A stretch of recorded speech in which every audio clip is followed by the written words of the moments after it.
Assalamualaikum warahmatullahi wabarakatuh.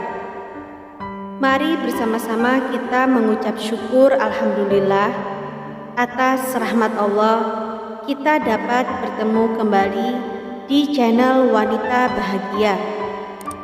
Semoga sahabatku sekalian dalam keadaan sehat walafiat. Amin ya rabbal alamin. Sahabatku seiman yang dirahmati oleh Allah Subhanahu wa Ta'ala, kisah sufi wanita Rabi'ah Adawiyah yang mengagumkan, majikannya pun kaget.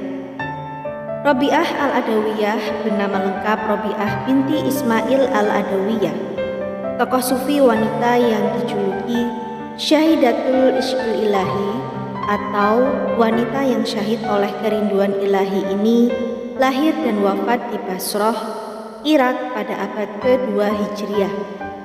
Ulama sufi yang dijuluki Sang Ratu Cinta itu lahir dalam kemiskinan yang sangat.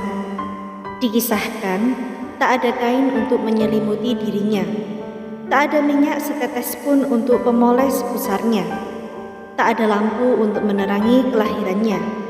Beliau adalah putri keempat, maka disebutlah Rabi'ah. Sang ayah sedih memikirkan hal ini. Mau pinjam ataupun minta sudah menjadi pantangan bagi dirinya.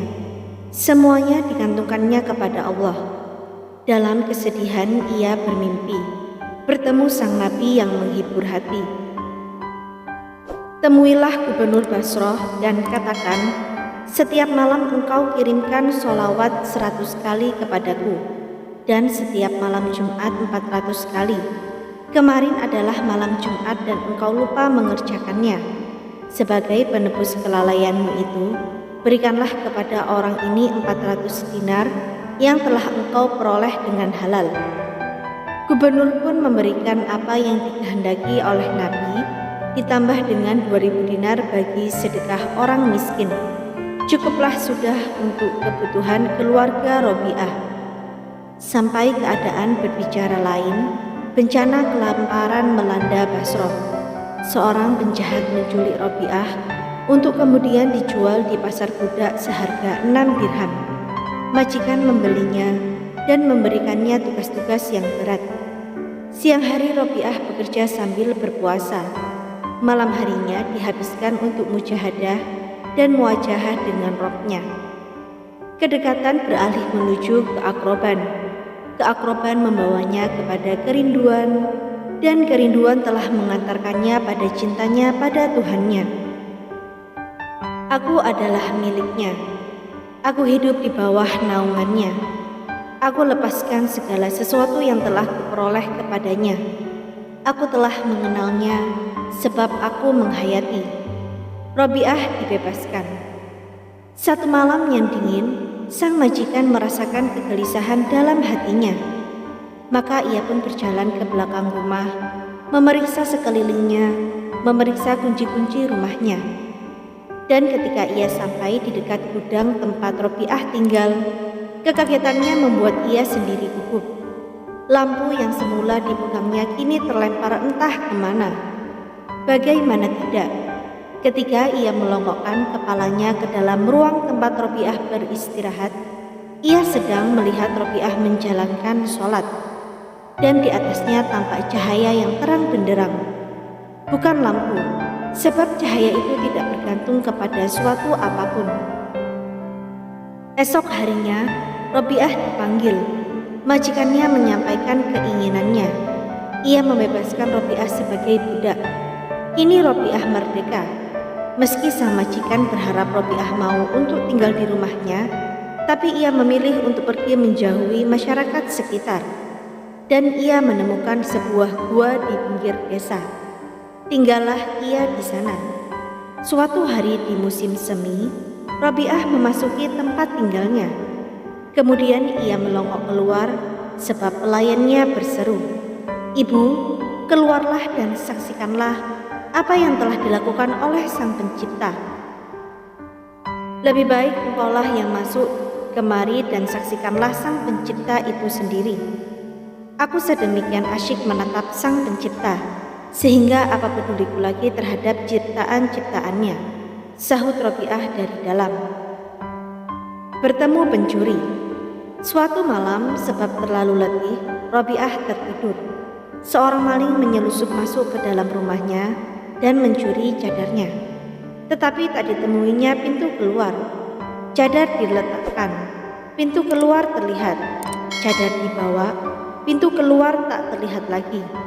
Terdengar suara, "Hai manusia, tiada gunanya engkau mencoba-coba. Sudah bertahun-tahun Robiah mengabdi kepada kami. Setan sendiri tidak berani datang menghampirinya. Tetapi betapakah seorang maling berani mencoba-coba untuk mengambil cadarnya? Pergilah dari sini." Jika seorang sahabat sedang tertidur, maka sang sahabat bangun dan berjaga-jaga. Ketika seorang sahabat mengantarkan seorang kaya yang ingin memberikan uang emasnya pada Robiah, Robiah berkata, "Dia telah menafkahi orang-orang yang menghujahnya. Apakah dia tidak akan menafkahi orang-orang yang mencintainya? Sejak aku mengenalnya, aku telah berpaling dari manusia ciptaannya. Aku tidak tahu apakah kekayaan seseorang itu halal atau tidak. Maka betapakah aku dapat menerima pemberiannya?"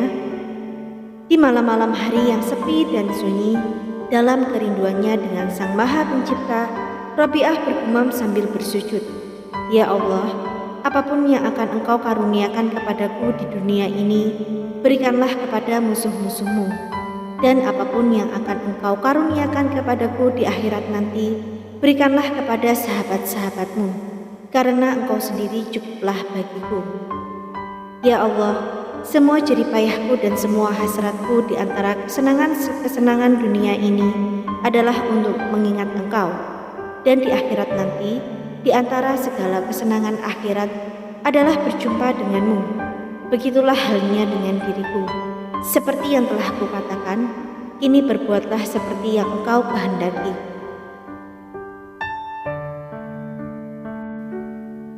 Sampai di sini perjumpaan kita kali ini. Semoga apa yang kami sampaikan bermanfaat dan menjadi ladang pahala bagi kita semua. Jangan lupa untuk menekan tombol like dan subscribe, serta nyalakan lonceng notifikasinya agar Anda tidak ketinggalan video terbaru dari Wanita Bahagia. Sampai jumpa di video kami selanjutnya. Wassalamualaikum warahmatullahi wabarakatuh.